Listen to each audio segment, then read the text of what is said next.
The first thing I heard when I came home wasn't "welcome back," but the frantic, desperate pounding of a man being buried alive. It was coming from my own basement, and the man was my husband. Before that night, my life was a picture postcard of suburban success. I'm Claire Maxwell, 54, with a career in marketing that I'd built from the ground up. My husband, James, 56, owned a construction firm, a good, honest man who could build a house with his bare hands and a life with his whole heart. We had the detached house in the home counties, the manicured lawn, the neighbors who still waved. And we had Sophie, our daughter, 28 years old, my pride and joy. Smart, beautiful, a rising star in her own right. I thought I had it all. I thought I knew my own child. What a fool I was. The rot began 3 months ago, the day Sophie brought him home. Liam, 25, with a gallery of cheap tattoos crawling up his neck and the kind of dead, flat eyes that made the fine hairs on my arms stand up. Sophie, my clever, sensible Sophie, was utterly besotted. She saw a wounded soul. I saw a parasite. He had no job, no car, no ambition beyond seeing how much of my daughter's salary he could drink. Whenever I voiced the mildest concern, Sophie would build a fortress around him. "Mum, you just don't get it," she'd snap, her voice laced with a new, brittle anger.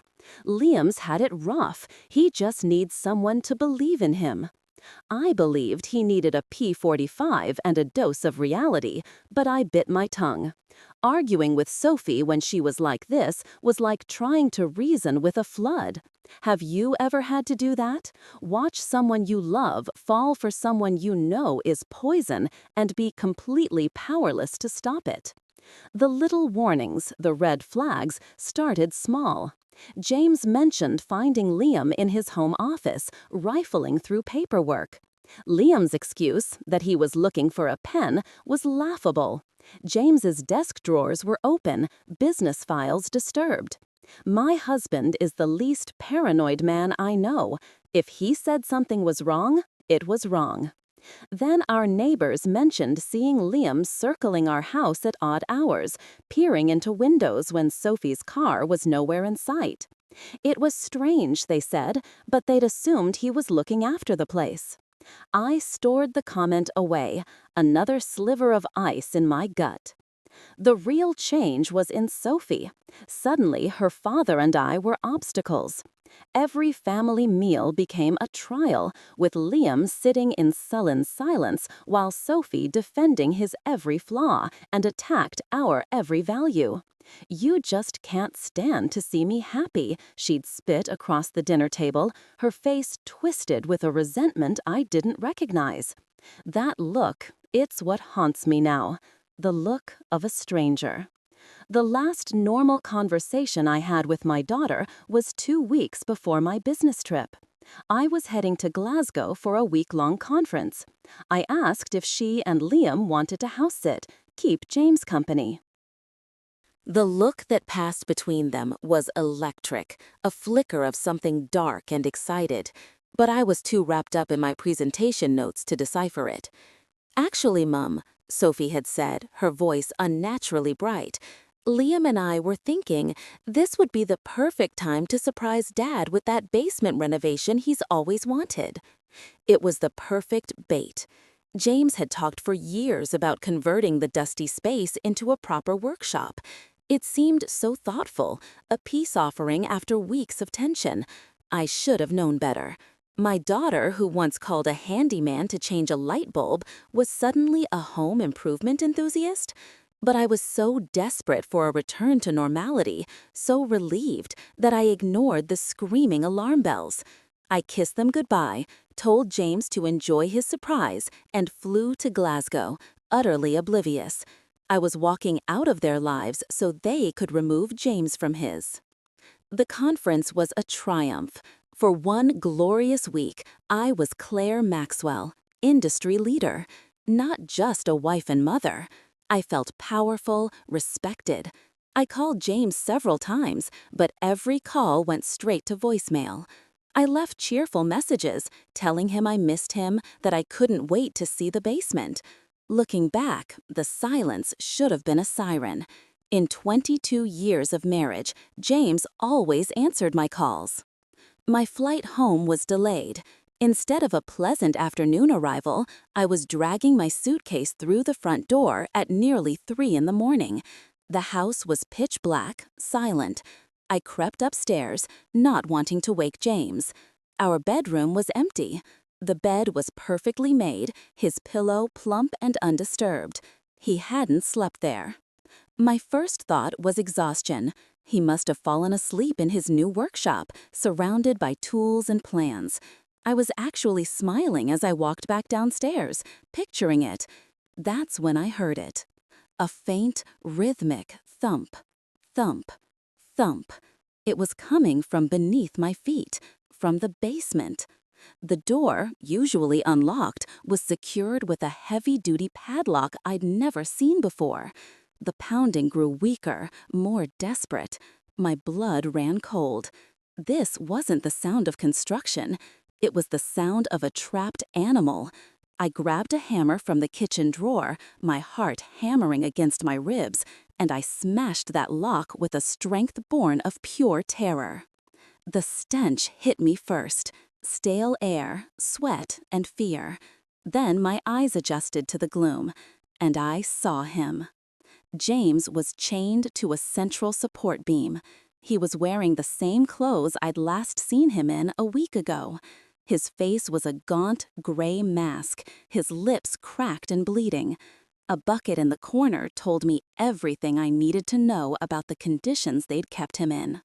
I rushed to him, my hands shaking so violently I could barely work the links of the chain.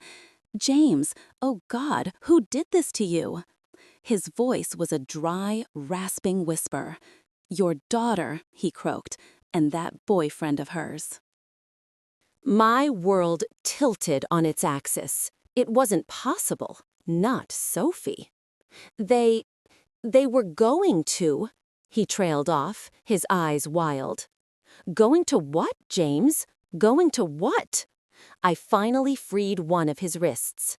And then he said the words that ended one life and started another. My new life. The life of a woman with nothing left to lose. They were going to bury me, he whispered, his gaze fixed on a freshly dug patch of earth in the corner of the room. A shallow grave, 6 feet long. Tomorrow morning, your daughter said you'd never have to know what really happened. My death was scheduled for tomorrow night. A simple, tragic car accident on a quiet stretch of the M4, the grieving daughter's story already rehearsed. That was the plan my husband, James, whispered to me as I helped him up the basement stairs, his body trembling with weakness and fury. I sat him at the kitchen table, the same table where we'd hosted Sophie's birthday parties, and listened as the full, monstrous truth spilled out. They were going to bury him alive in his own workshop. Liam had bragged about it, explaining how the quicklime would accelerate decomposition. Sophie's role was to play the devastated daughter, telling the police her father had been acting strangely, getting confused, a sudden heart attack while working, a tragic fall. Then it would be my turn. When I arrived home from my trip, exhausted and unsuspecting, they'd arrange my accident, a head-on collision, quick, clean, and brutally efficient. It was all meticulously planned to look like a series of unfortunate events, leaving our darling daughter an orphan, a very wealthy orphan. The life insurance policies, the words hung in the air between us, obscene. We'd updated them last year when James's business expanded. £2 million each, with Sophie as the sole beneficiary. We thought we were being responsible parents, securing her future. Tell me, have you ever done something sensible, something out of love, only to see it twisted into a weapon aimed at your own heart? I stared at my husband, this good man who had been tortured by our own flesh and blood, and I felt a tectonic shift inside me. The soft, maternal part of my soul, the part that made excuses for Sophie, that clung to the memory of the little girl she used to be, cracked and fell away. In its place, something cold, hard, and utterly unforgiving began to form. "We call the police," I said, my voice flat, devoid of the emotion churning in my gut. James gave a bitter, rasping laugh. "With what evidence, Claire? It's my word against hers. Liam's already thought of that." He told me how Liam had boasted about 2 other murders in other towns with other families. In both cases, the accomplice, the grieving child, had told police the parent had mental health issues. The investigations never went far. The pieces clicked into place with horrifying clarity. The basement renovation was the perfect cover story. The padlock, the chains, the grave, all of it would be gone by the time the police arrived. It would just be our sweet, successful daughter, weeping over her father's tragic accident, explaining away his paranoid delusions. Who would a jury believe? I walked back to the basement door and stared down into the darkness.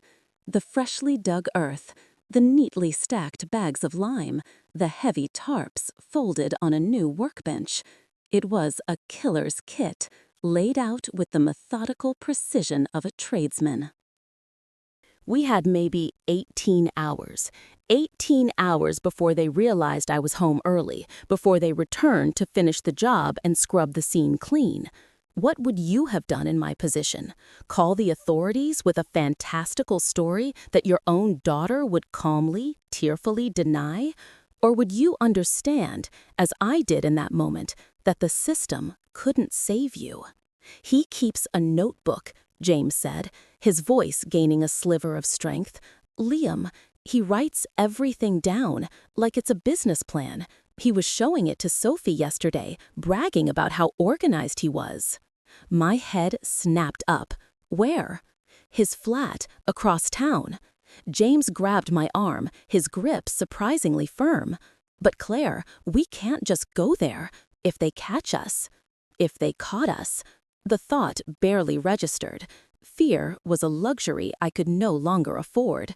For 28 years, I had been Sophie's protector, her safe harbor. Now, I was going to be her destroyer. This wasn't about justice anymore, not the kind a courtroom gives you. This was about survival. I looked at my reflection in the dark glass of the kitchen window. The woman looking back was a stranger. Her face was pale, her eyes were shadowed, but they held a glint of something new, something dangerous. The mother was gone. A hunter was looking back at me. I spent the next few hours tending to James. I helped him shower, fed him soup, and watched the life slowly seep back into his eyes. With every pained movement he made, every time he winced, the rage inside me cooled and sharpened, honing itself into a fine, lethal point. By noon, we had a plan. Or rather, I had a plan. James would stay home, call in sick to work, and pretend everything was normal. I, on the other hand, was going to pay a surprise visit to my daughter's new boyfriend. "Claire, this is insane," James warned, his voice tight with fear. "These people are serial killers." I adjusted the collar of my blazer, the familiar fabric a strange comfort. I looked professional, trustworthy, maternal. No one would ever suspect what I was about to do. I was going to walk into a murderous flat, and I was going to take his entire world apart, piece by piece. I was going to find that notebook. Configuration. Liam lived in one of those soulless new-build blocks on the edge of town, the kind with flimsy walls and zero curiosity from the neighbors. It was the perfect place for a man with secrets. I parked across the street, my hands steady on the wheel, and watched the entrance for a full half-hour, mapping the flow of residents, noting the blind spots in the CCTV coverage. My opening came in the form of an elderly woman struggling with 2 heavy bags of shopping.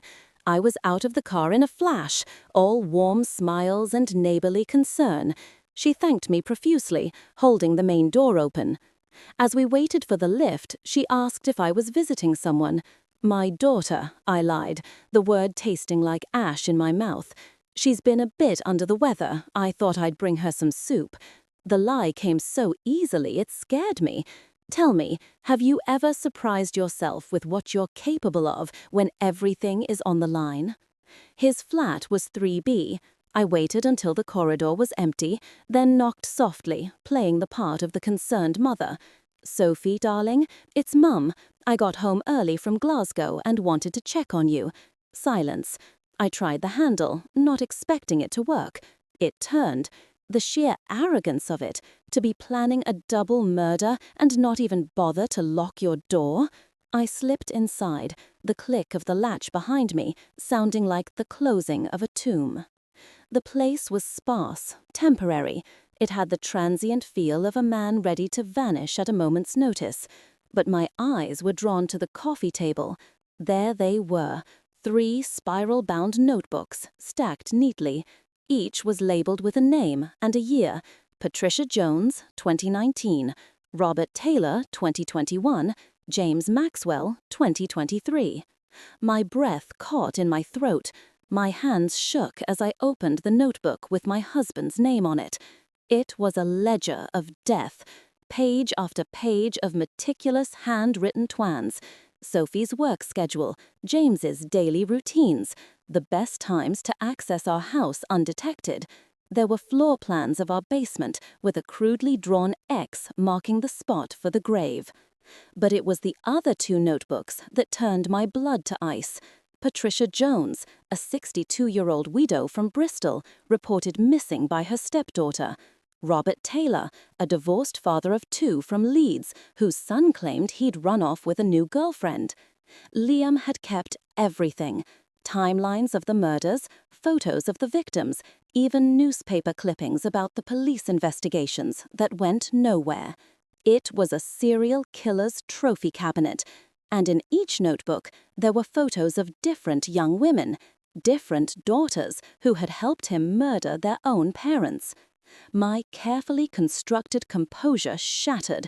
This wasn't just about my family. This was a franchise, a business model for turning children into killers. I grabbed my phone and began photographing every single page, my fingers flying across the screen. Names, dates, locations, methods. Everything the police would need to connect these cases and stop this monster from finding his next partner. That's when I heard them. Voices in the hallway. Familiar voices. Sophie's and Liam's. "I still think we should have waited until tonight," Sophie was saying, her tone anxious. Liam's voice was a low, amused rumble. "Relax, baby. Your mom's flight doesn't land until 6. That gives us plenty of time to clean up the mess." The mess. My husband. My James. I slammed the notebook shut, placing them exactly as I'd found them, my mind racing. Where could I hide? The flat was tiny. The bedroom was the first place they'd look. The bathroom, too obvious. There was only one option. A small, deep cupboard by the door, filled with Liam's cheap leather jackets and smelling of stale cigarettes. I squeezed myself inside, pulling the door almost shut, and held my breath as the key turned in the lock. They walked in, and I could hear the rustle of their coats. "So, what's the timeline?" Sophie asked, her voice sounding small, childlike. It was a sound that broke what was left of my heart. Liam's reply was chillingly casual. He explained the plan as if discussing a weekend project. They would go to our house now at 3 o'clock and take care of my husband. Tonight, when I got home, I'd find his body and have my tragic accident on the way to call for help. I felt the bile rise in my throat.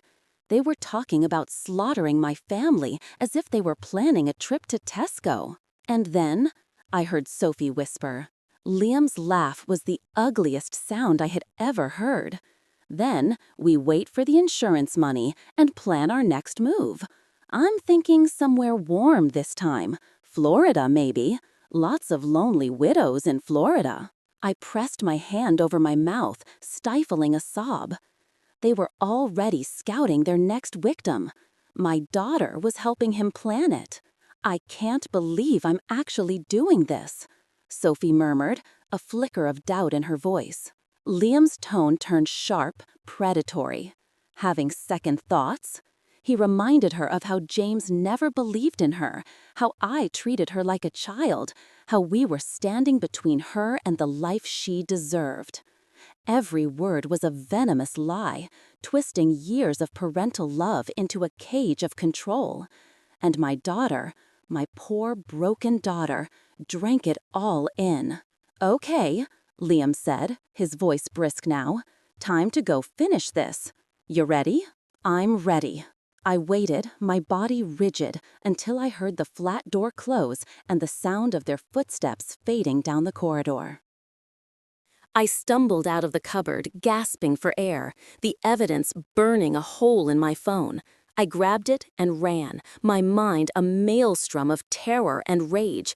They were on their way to kill my husband, right now. They're coming, I hissed into the phone, my voice a raw whisper as I sprinted towards my car. Right now, they're coming to kill you.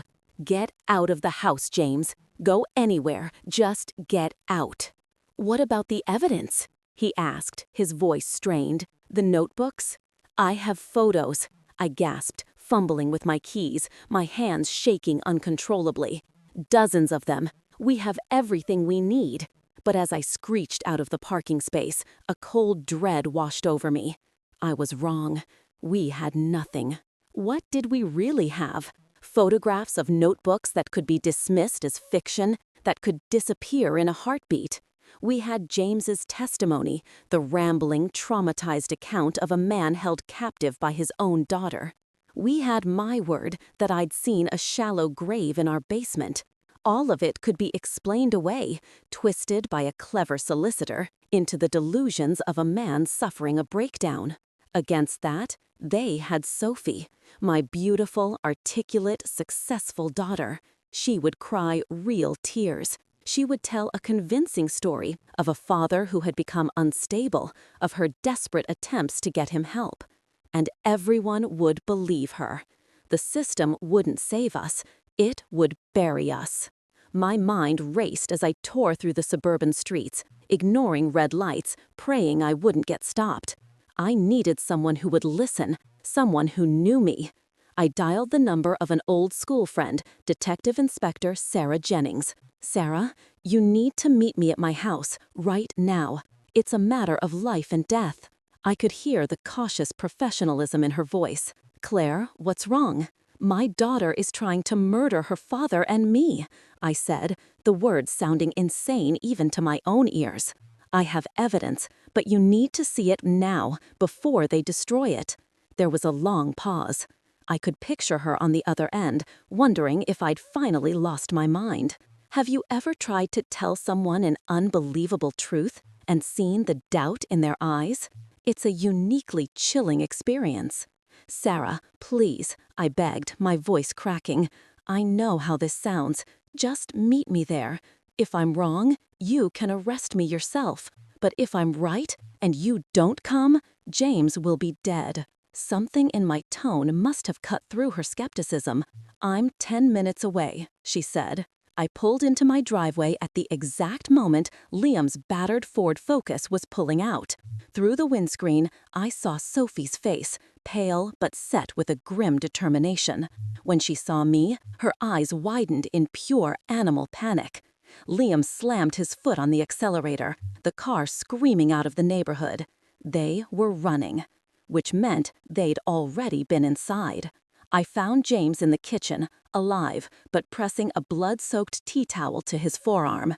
They came to finish the job, he said, his voice shaking with adrenaline. Configuration. He explained how Liam had come at him with a syringe, how he'd fought back, how Sophie had just stood there, watching, until she saw my car. He handed me a small plastic bag containing the syringe, still filled with a clear liquid. Hard evidence, at last. D.I. Jennings arrived moments later, her expression a mask of professional concern. She listened to our story with the practiced skepticism of a 20-year veteran of the force. But when I showed her the photographs on my phone, the pictures of Liam's meticulous murder ledgers, her face changed. "Patricia Jones," she murmured, zooming in on one of the pages. "She was one of our cold cases. We never found enough evidence to prove what happened to her." "Because her stepdaughter was helping with the cover-up," I explained, the pieces of the puzzle slotting together in my mind. "Liam has a system. He finds young women with wealthy parents, seduces them, and convinces them that murder is the only way to get what they deserve." "And you think your daughter—" "I know my daughter is planning to kill us for £2 million in life insurance," I said, my voice hard as stone. "The question is, are you going to help us stop her?" That lit a fire under her. Within minutes, my house was a crime scene. Sarah dispatched units to Liam's flat and put out an alert for the car. But I knew it was too late. A man that methodical, that experienced, would know how to disappear. The airport stakeout that evening was a bust. They never showed for their flight to Mexico. They were ghosts. Over the next 3 days, I played the part of the grateful survivor. I gave statements, I let forensics dust my house for prints, I thanked Sarah publicly for her quick response. But privately, a cold certainty was growing inside me. The police wouldn't find them. Liam was too smart, too careful. If I wanted justice, I would have to get it myself. Liam had made one mistake. In the struggle with James, his mobile phone had skidded under the kitchen island. The police had bagged it as evidence, but not before I'd had a moment alone with it. Not before I'd memorized his contact list. 12 names. All women, all potential accomplices, or future victims. I started with the first name on the list, the one from the notebooks, Ashley Jones, Patricia Jones's stepdaughter from Bristol. According to Liam's own notes, she had helped him murder her stepmother.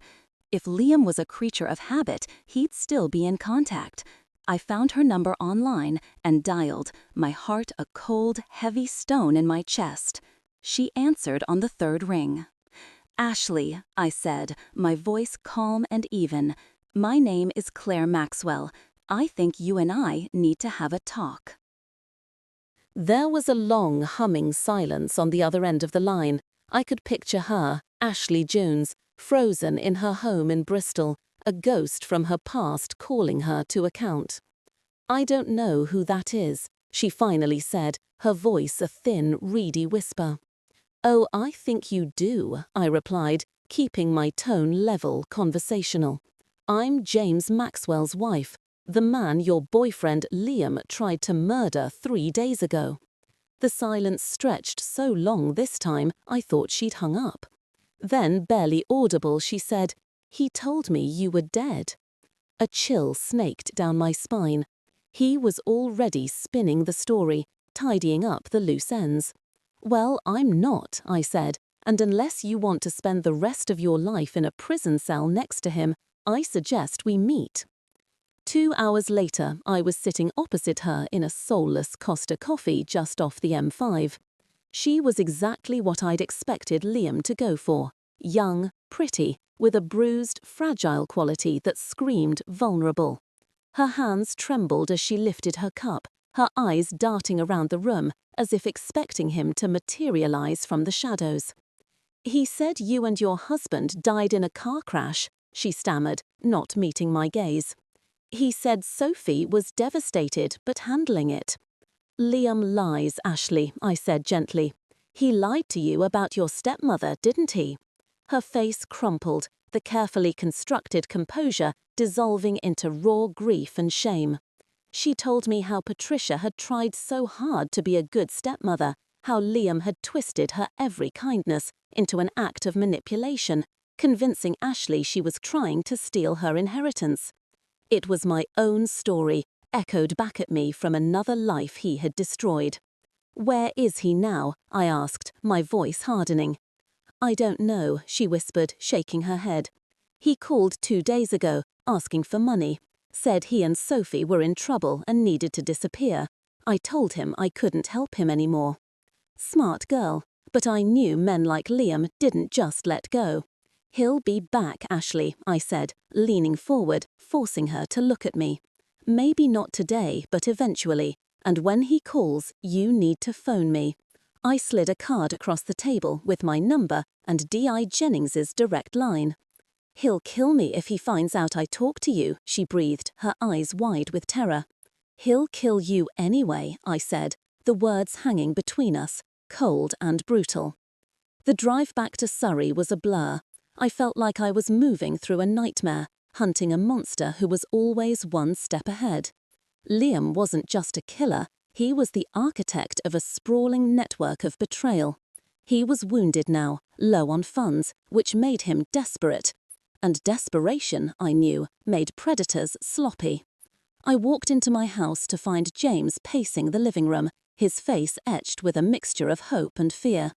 "D.I. Jennings called," he said. "They've tracked Liam's credit cards." To a hotel in Tucson. Tucson? The name meant nothing to me. It felt random, distant. "What about Sophie?" I asked, my heart clenching. "She's with him," James said. "Sarah says they'll both be in custody by tonight." I should have felt a wave of relief, a sense of victory. Instead, all I felt was a strange, hollow emptiness. After everything, it was going to end with a simple hotel arrest? Liam would get a solicitor, cut a deal, and my daughter. What would happen to my daughter? The universe, however, had a different kind of justice in mind. The call from D.I. Jennings came late that night. Her voice was tired but triumphant. "We've got them, Claire. Liam's in custody, no bail. Sophie is cooperating. She's claiming he manipulated her into the whole thing." "And do you believe her?" I asked, sinking into a chair. "I believe she's scared and looking for a way out," Sarah said carefully. "Whether she was a willing participant or not, that's for a jury to decide." I hung up and stared out at the quiet, dark street. It was over. Liam was caught. His notebooks would solve cold cases. Other families would finally get answers. And tomorrow, I would have to face my daughter. Except it wasn't over. 3 weeks later, while Liam sat in a remand center awaiting trial, the real ending to the story began. D.I. Jennings called me again, but this time her voice was grim. Ashley Jones's body had been found in her Bristol flat, a single gunshot to the head, execution style. "The medical examiner," Sarah said, her voice strained, "puts her time of death at least 5 days before you met her in that coffee shop." The phone slipped from my fingers, clattering onto the floor. It couldn't be. I saw her. I spoke to her. But the cold, sickening truth washed over me in an icy wave. The woman I'd met wasn't Ashley Jones. Ashley Jones was already dead.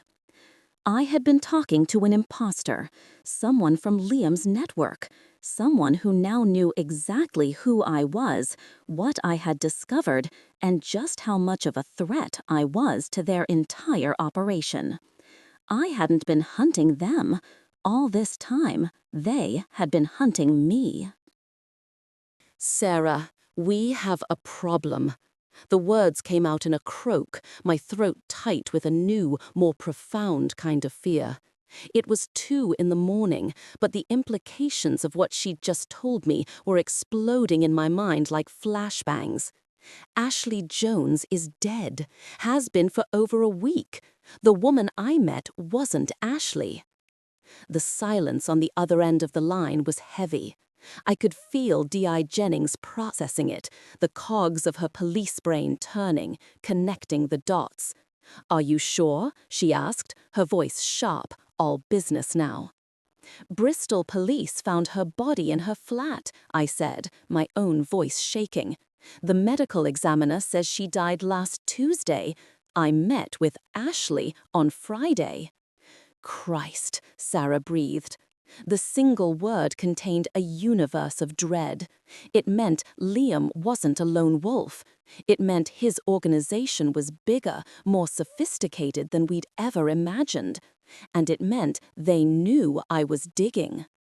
Within an hour, my quiet suburban home was transformed into a command post. 2 unmarked police cars were parked outside, and a pair of detectives I didn't know was sitting at my dining table. James and I were officially under police protection. My house had become a gilded cage. "The woman you met with," one of the detectives, a grim-faced man named Rodriguez, asked, reviewing my statement for the 3rd time. "Describe her again." I closed my eyes, forcing the image of her face into my mind. Mid-20s, brunette, about 5'6". She seemed nervous, kept checking her phone. I remembered the way her heel had sunk slightly into a patch of soft grass outside the Costa, a tiny detail that now seemed hugely significant. How deep was she in all this? Rodriguez pressed. "Any distinguishing features?" Rodriguez pressed. I searched my memory, grasping for details. "A small scar," I said suddenly, "on her left hand between her thumb and index finger, and she wore a silver bracelet with what looked like initials." "Did you see what they were?" "MT, I think, or maybe MS." Sarah and Rodriguez exchanged a look, a flicker of dark understanding that made my stomach clench. Sarah pulled out a tablet and swiped through a series of photographs. They were all young women, all with the same vaguely familiar look. Then she stopped on one, and the air left my lungs. "That's her," I whispered. "That's the woman I met." "Her name is Miranda Torres," Rodriguez said, his voice grim. "She's not one of Liam's victims. She's his partner, his equal." The pieces clicked into place with sickening clarity. Liam wasn't just a predator who seduced vulnerable girls. He was part of a team, a well-oiled machine. Miranda would scout the targets, identify the daughters with the right combination of wealth and weakness, and Liam would handle the recruitment, the seduction, the kill. "How many?" I asked, my voice barely a whisper. "How many families have they destroyed?"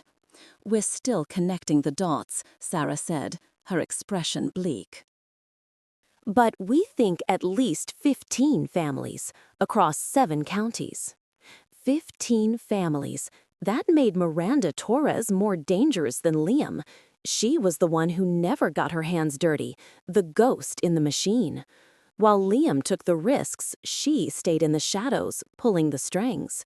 And I had just brought myself to her attention." "You've created a problem for their operation," Rodriguez said, his eyes boring into mine. "You're the first intended victim who survived and gathered evidence. Miranda will want to eliminate that threat." So what were we supposed to do? Wait. That was the official advice. Wait for them to make a mistake. Wait while James and I lived like prisoners in our own home, while a police officer followed me to Sainsbury's. But waiting wasn't in my nature. What would you do? Would you sit back and let the professionals handle it, or would you feel that same burning need to act?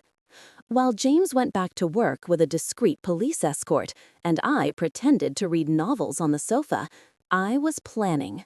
Miranda Torres had made a mistake by meeting with me. She had shown her hand. She had revealed that they were worried enough to risk direct contact. And people who are worried can be manipulated.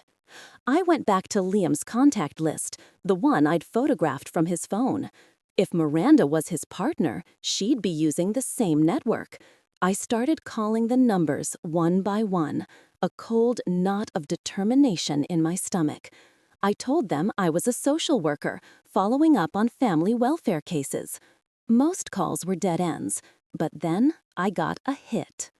A young woman in Leeds, the one whose father Liam's notebook said had run off. I gave her my spiel. "I already told the other lady I don't need any services," she said, her voice wary. "The one who called last week, asking about my stepfather." My blood ran cold. Other lady? Yeah, said she was from some kind of victim support group, the girl explained, but something about her seemed off. Miranda was still hunting. She was still out there, circling, looking for the next broken family, the next vulnerable daughter.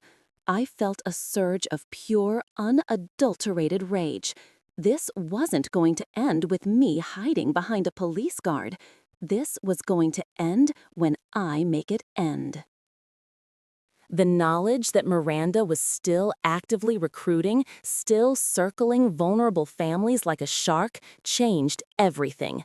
This was no longer just about my survival or even about justice for James. It was a race to stop her before she could sink her teeth into another unsuspecting family, another daughter like Sophie. The police protection felt less like a shield and more like a cage. Every time I looked out of my window and saw the discreet saloon car parked down the street, I felt a fresh wave of frustration. They were waiting for Miranda to make a move on me. I decided it was time I made a move on her. My secret investigation continued, my mobile phone becoming my weapon. I worked my way down Liam's contact list, my persona as a compassionate social worker becoming more refined with every call. Most were dead ends, disconnected numbers, people who genuinely had no idea what I was talking about. But the fear in some of their voices, the way they hung up too quickly, told me I was on the right track. They were part of the network, terrified of exposure. My second breakthrough came from a number registered to a Jennifer Allen in Manchester. A woman with a distinctly Liverpoolian accent answered. "Jennifer's not available," she said curtly when I asked for her. I switched to my script. "This is about the family consultation service," I said smoothly. "Jennifer expressed an interest in our program for adult children dealing with inheritance conflicts." There was a fractional pause. "Oh, yes," the woman said, her tone changing, becoming conspiratorial. "She's very interested. When can someone meet with her?" I had her. I scheduled a fake appointment for the following week, my heart thumping a steady, cold rhythm. I had found another one, another cog in Miranda's machine. I passed the details to D.I. Jennings anonymously through a disposable email address. Let the police follow the breadcrumbs. I was hunting bigger game. The third call was the jackpot. The number was registered to a man in Birmingham, but I had a feeling, a cold, certain instinct that this was it. I dialed, and on the second ring, a woman answered.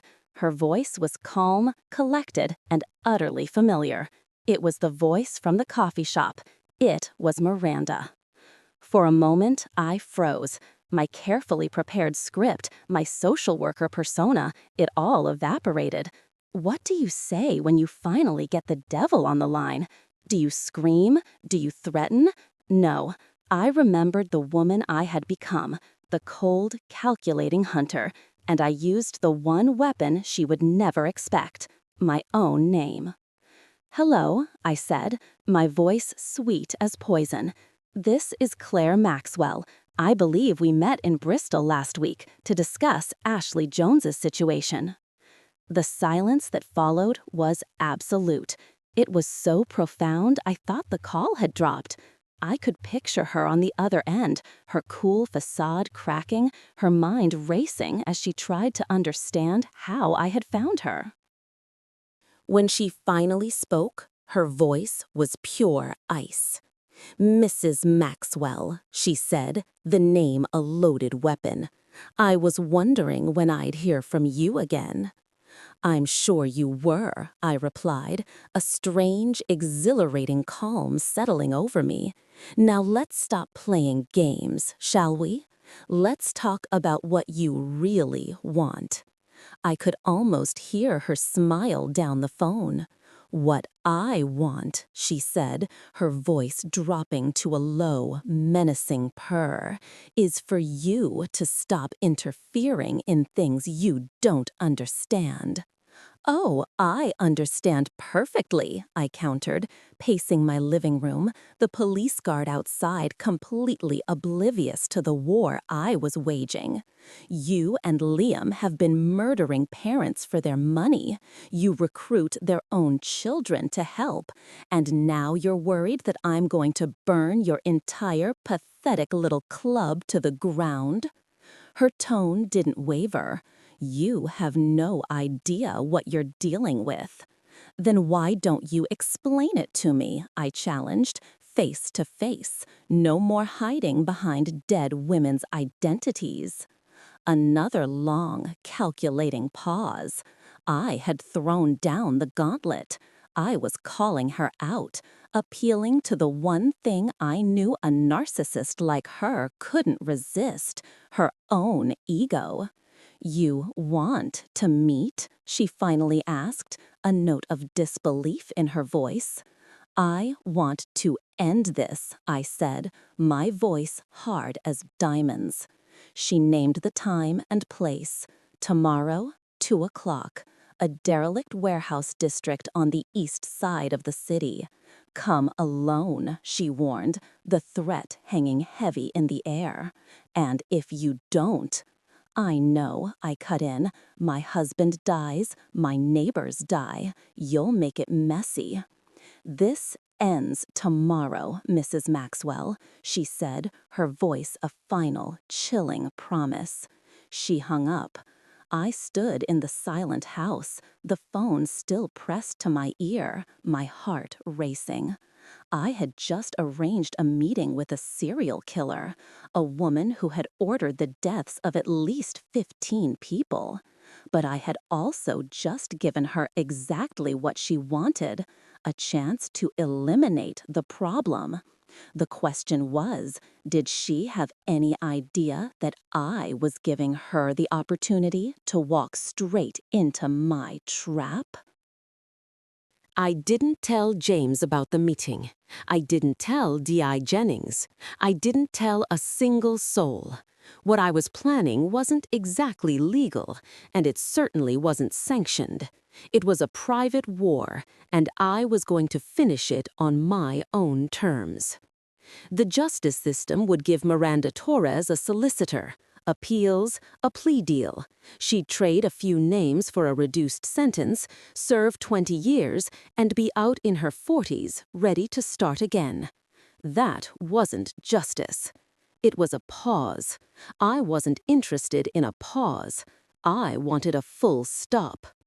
The next day, I dressed carefully. A simple dark trouser suit, sensible flat shoes. I looked like a woman going to a business meeting, not a showdown with a killer. But under my blazer, taped securely to my skin, was a small, high-quality recording device.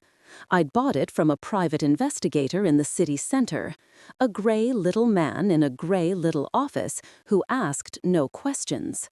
Whatever happened in that warehouse, there would be a record. I parked 3 streets away from the abandoned textile mill, the designated meeting spot. The area was a wasteland of crumbling brick and shattered windows, a perfect place for making people disappear. Miranda had chosen her ground well. I walked the rest of the way, the gritty wind whipping at my hair, my senses on high alert. The building she had chosen was vast and cavernous, the main factory floor a graveyard of rusted machinery. Light streamed in through the broken skylights, casting long, distorted shadows that danced like ghosts. She was waiting for me in the center of the space, her back to me, a small, still figure in the immense decay. "Miss Maxwell," she said, without turning around. "Punctual, I like that." Miranda Torres, I replied, my voice echoing in the silence. Or is that even your real name? She laughed, a dry, humorless sound, and finally faced me. In person, away from the polite fiction of the coffee shop, she was smaller than I remembered, almost bird-like. But her eyes were chips of granite, cold and ancient. My name isn't important, she said. What's important is what happens next. What happens next, I said, taking a step closer, my hand resting on the hidden recorder, is you tell me about the other victims, all of them, and then you turn yourself in. She smiled, a thin, predatory curve of her lips. I think you're confused about who has the power here. She pulled out her phone and held it up. It was a live video feed. My heart stopped. It was my kitchen, and James was in it, making a cup of tea, completely oblivious. Miranda continued, her voice silky smooth. A break-in gone wrong. Your husband fights back, gets killed for his trouble. Very tragic. You're bluffing, I said, but the words were hollow. My blood was roaring in my ears. I had walked into her trap after all. Am I? She tapped the screen. On the video feed, I watched James's mobile ring. He answered, a frown of confusion on his face. I couldn't hear the words, but I saw him nod, hang up, and walk back to the kitchen counter, positioning himself perfectly in the line of sight of the hidden camera. One phone call, Miranda said, her eyes glinting with triumph. I had gambled that she was arrogant. I had gambled that she would underestimate me. But I had also come prepared for this. I had prepared for the possibility that my hunter was smarter, crueler, and more thorough than I could have imagined. What would you have done? Folded, begged, or played the only card you had left? Before you make that call, I said, my voice steady despite the frantic beating of my heart, you might want to check the news. She frowned, a flicker of uncertainty in her cold eyes. She pulled up a news website on her phone. I watched her face as she read the headline.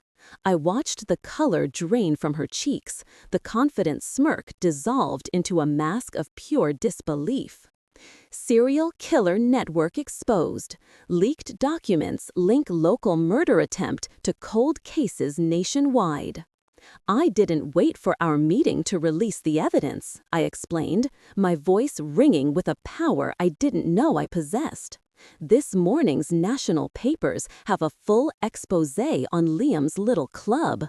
Your photograph is on the front page, Miranda, as his suspected accomplice. She stared at me, speechless. Oh, that's not even the best part, I continued, pressing my advantage. I also sent copies of everything to the National Crime Agency.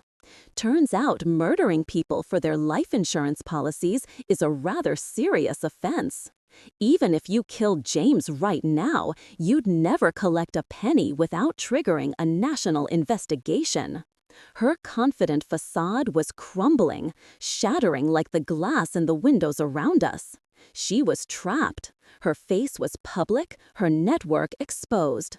There was nowhere left for her to run. I had taken her power, her anonymity, and I had burned it to the ground. You think this ends with me and Liam? Miranda hissed, her composure finally cracking, revealing the panicked animal beneath.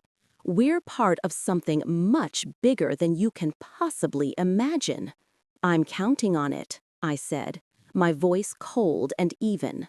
Because every person you give up is another decade off your life sentence.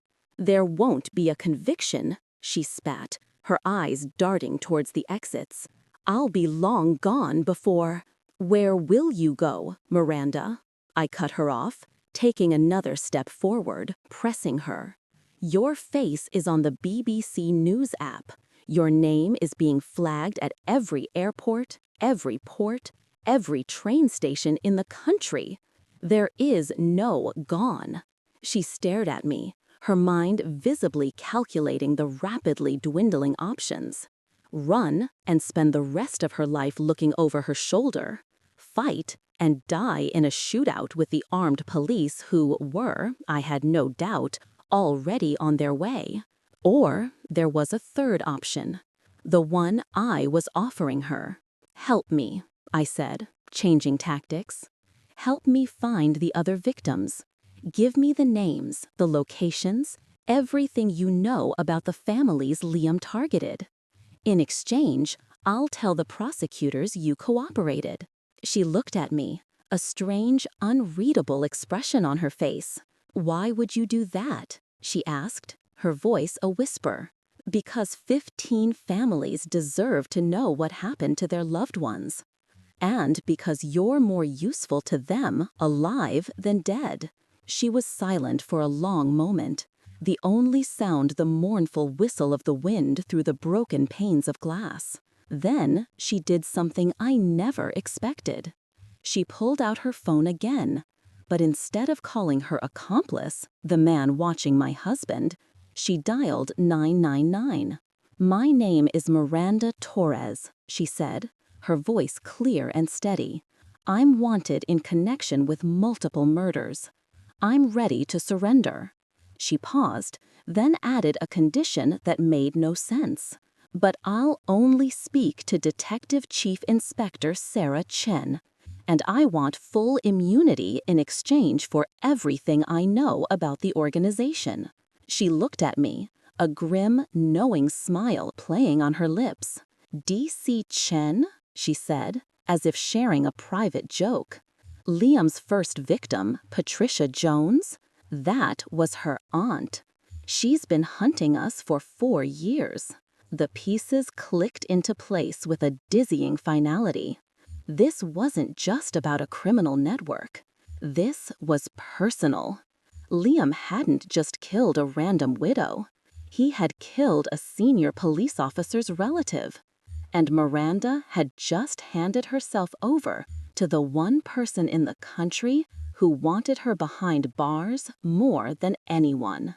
As the first sirens began to wail in the distance, I realized I'd been wrong about something fundamental.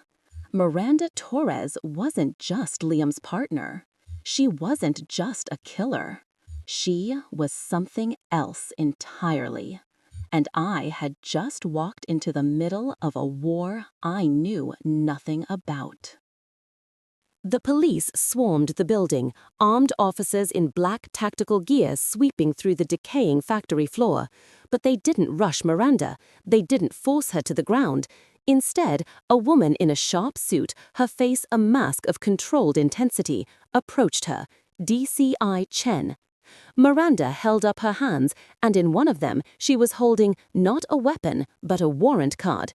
"Agent Torres," she said, her voice ringing with an authority that stunned me into silence. "National Crime Agency, I'm deep undercover." My mind refused to process it. The woman who had threatened my husband, who had met me in a coffee shop disguised as a killer's accomplice, was a federal agent. The entire thing, the threats, the meeting, the tension, it had all been a test to see what I would do. I was escorted to a loading dock, a blanket draped around my shoulders, and left to try and make sense of the world, which had just been turned upside down for the second time in a month. 40 minutes later, DCI Chen sat down beside me. She was younger than I'd expected, with tired, intelligent eyes that had clearly seen too much. "Mrs. Maxwell," she said, her voice softer now, "Agent Torres tells me you've been conducting your own investigation."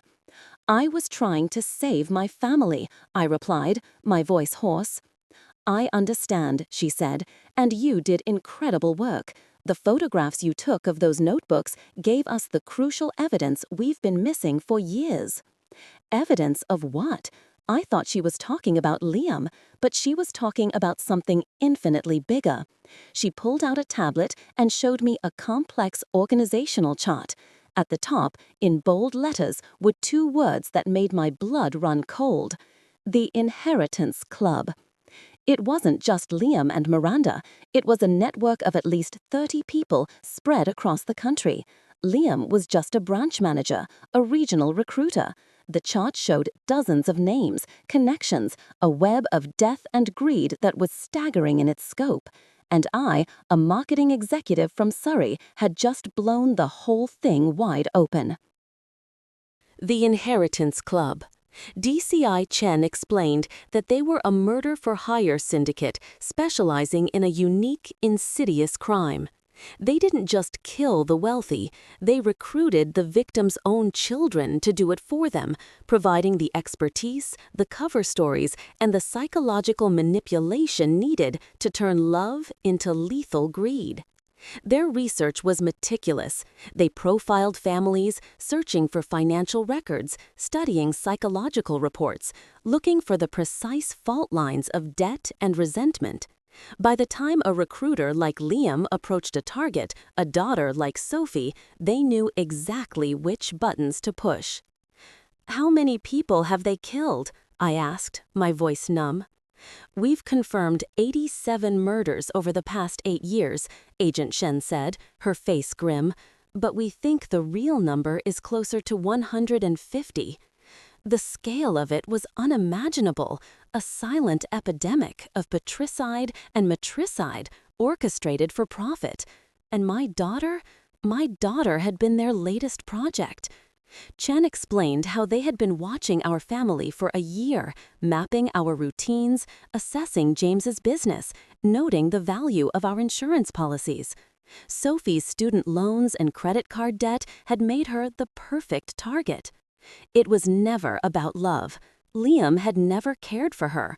He was a sociopath who viewed human beings as tools, and my daughter was simply the most efficient tool for accessing our family's wealth. The realization hit me like a physical blow. Every loving word, every shared secret had been a calculated move in his deadly game. Agent Torres, Miranda, approached us then, her face no longer a mask of cold menace, but of weary professionalism. "Mrs. Maxwell," she said, her voice quiet, "I owe you an apology and an explanation." "I'm listening," I said, my voice tight. She explained that when I had called Ashley Jones's number, I had reached her. She had been using the dead woman's identity to communicate with other cells in the organization. My call, coming from outside law enforcement, had been a massive red flag. She had to know if I was a threat to her cover or to the entire investigation. "So you tested me," I said, the pieces falling into place. "The meeting in Bristol, the threats to my husband." "I needed to see if you'd go to the media," she admitted, "or get yourself killed by trying to play the hero. Your actions forced our hand, but they also saved lives. The evidence you published forced the club to accelerate their timeline on 3 other planned murders. Because of you, we were able to warn the families and take the killers into custody." I had saved 6 lives, but I had also nearly destroyed a multi-year deep cover operation. It was a strange, unsettling balance sheet. The rest of the afternoon was a blur of statements and debriefings. I told them everything, from the first red flag to the last chilling phone call. But the question that echoed in the back of my mind was the one they couldn't answer. What would happen to Sophie? "There's something else you should know about your daughter," DCI Chen said, as we were finally wrapping up. She played me a recording. It was a 999 call made from Sophie's phone on the night Liam tried to inject James. The call was disconnected before she could speak, but just before the line went dead, I heard her voice choked with panic. "I think someone's going to get hurt." She had tried to stop it. At the last possible second, some small, buried part of the daughter I had raised had fought its way to the surface.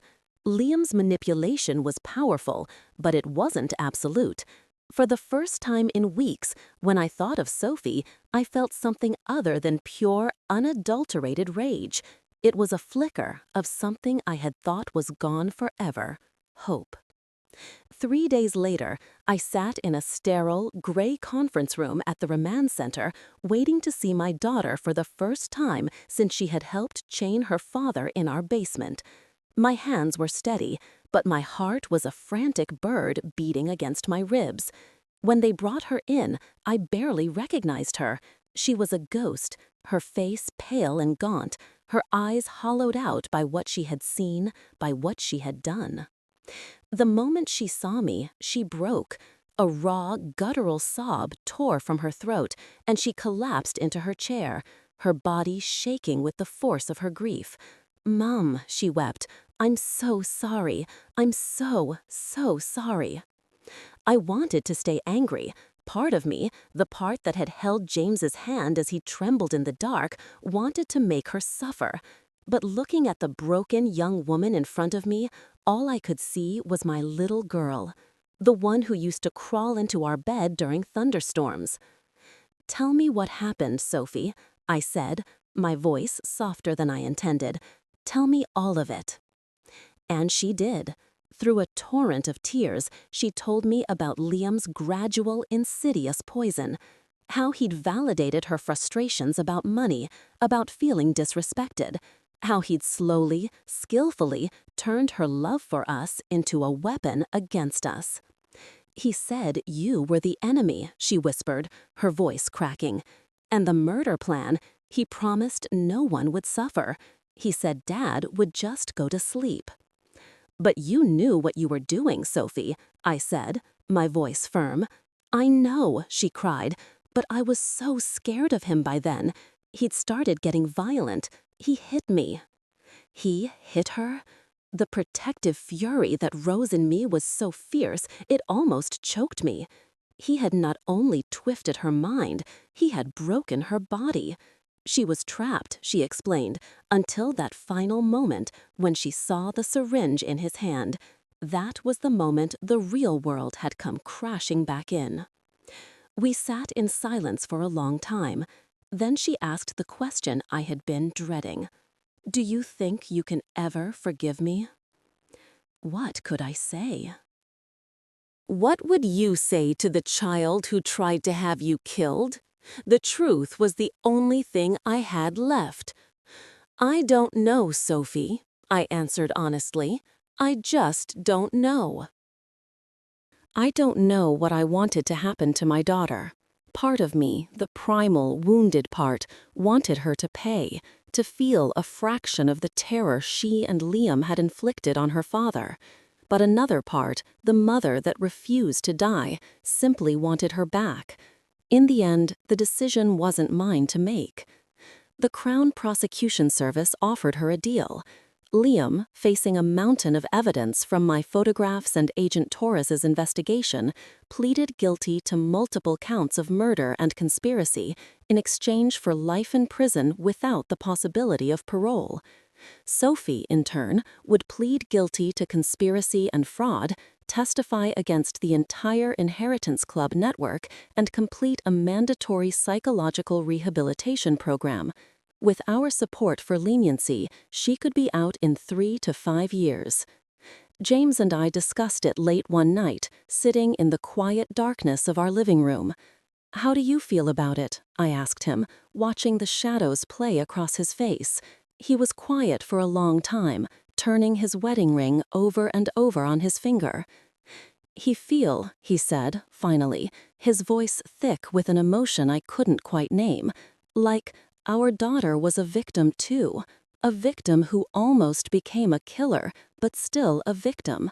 He looked at me, his eyes filled with a profound sadness.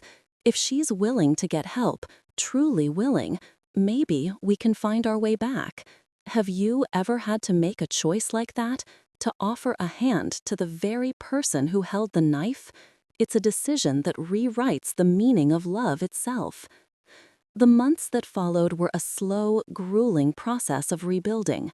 We started family therapy, the 3 of us sitting in a sterile room with a gentle, patient woman who guided us through the wreckage. It was there that we learned the clinical term for what Liam had done to Sophie: guided radicalization. He had taken her everyday frustrations, money, a desire for independence, and expertly fanned them into the flames of resentment and finally into a justification for murder. Watching Sophie explain it, her voice steady but her eyes full of shame, was like watching someone describe their own brainwashing. "He made me believe you were the enemy," she told us, her gaze fixed on the floor. "He isolated me, convinced me that everything you'd ever done for me was just a form of control. And I was so desperate to be my own person, I believed him." A year after the arrests, DCI Chen called with a final update. The Inheritance Club was no more. 47 people had been convicted. Over 100 murders had been solved across 15 counties. "Your evidence was the key, Claire," she told me. "Those photographs from the notebook brought the whole house of cards down." 2 years after she was sentenced, Sophie was released on probation, having completed her rehabilitation program with distinction. Configuration. She chose to stay close to home, taking a small flat in town and a job at a nonprofit that helped families affected by financial fraud. She was using her own nightmare to stop others from living through the same thing. 3 years on, I published a book about our experience. The Basement, I called it. It became a bestseller, a chilling warning to other families. Sophie wrote the epilogue. "My mother saved my life twice," she wrote. "Once by discovering the truth, and once by choosing forgiveness over revenge. She gave me back a future." If you've ever felt your own story was too dark to share, remember that. Sometimes telling it is the only way to let the light in.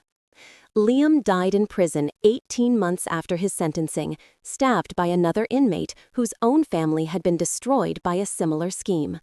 I felt no satisfaction at the news, only a quiet, final relief. The story was over. He could hurt no one else. And Sophie? She's engaged now, to a social worker she met through her charity work, a kind, steady man who knows her entire story and loves her, not in spite of it, but because of the strength it took to survive it. Their wedding is next month.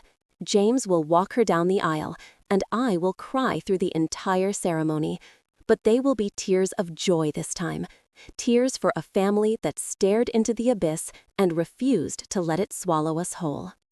Someone asked me once if I regretted not letting Miranda's accomplice kill Liam that day in the warehouse. Sometimes, when I think of the families he destroyed, a part of me says yes. But then I remember that revenge wouldn't have stopped the organization. It wouldn't have brought justice to those other 100 families. And it would never have given me my daughter back. Justice gave us a second chance. Revenge would have just made us killers too. Derek wanted to destroy our family. Instead, he taught us just how precious it was.